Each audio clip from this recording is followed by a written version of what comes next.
That's fascinating. I'd love to segue that into a part of the conversation that I was having with my good friend, which was so amazing because I feel like her and I, in some ways, are like twin flames. Like, you know, we just connect in a lot of ways. And so, in that conversation, which I want to get the insight from you because maybe that way I can give her even more in another conversation. She left me with this understanding of, well, what do I do when I feel like I'm too aware or I'm too conscious? I go into these environments and I feel like sometimes I hold myself back because I'm so aware and I'm so conscious of the things that are going on that sometimes it scares me. You know what I mean? I understand. I And understand. so I was like, wow, like I couldn't do anything but understand her because I've certainly felt like that plenty of times, you know what I mean? And so I'd love to hear your insight on, what an individual does in that aspect. It's simple. You use life's ultimate understanding. You love and be your authentic self. Yeah. All she needs to do is be herself.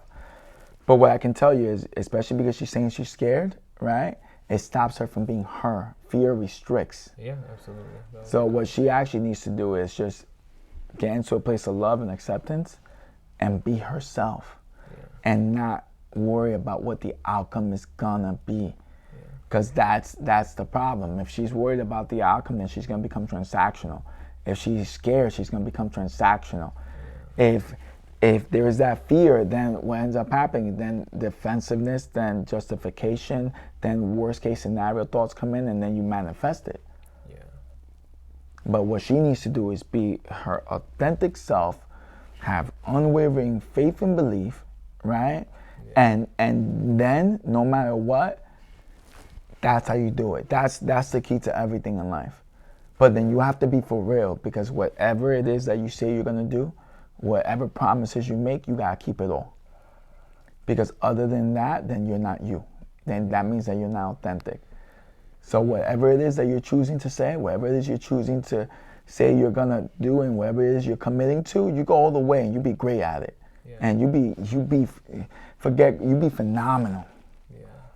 And you go out there fearlessly and give it your all.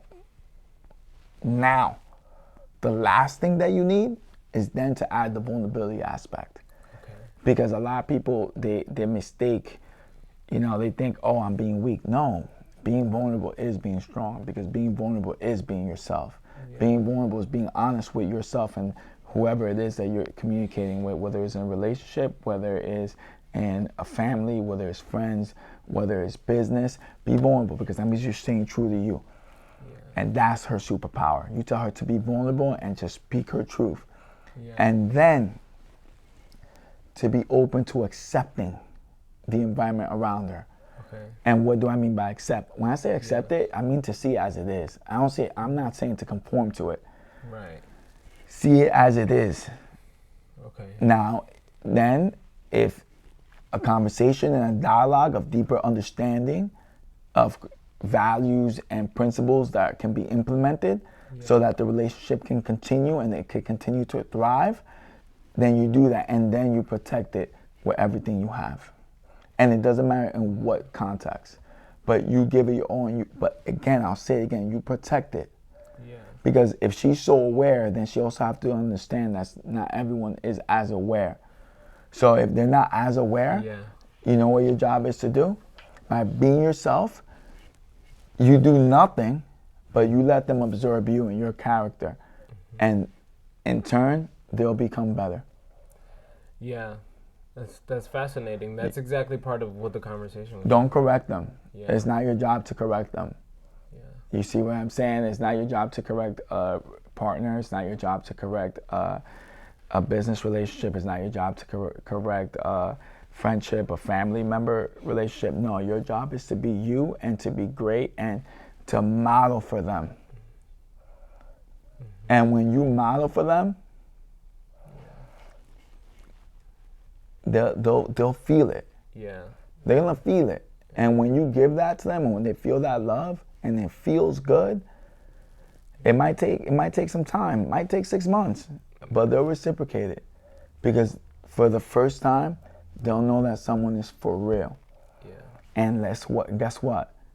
That's magic. Yeah. To take a heart that's hardened and to be able to help it feel again, to see the magic of life.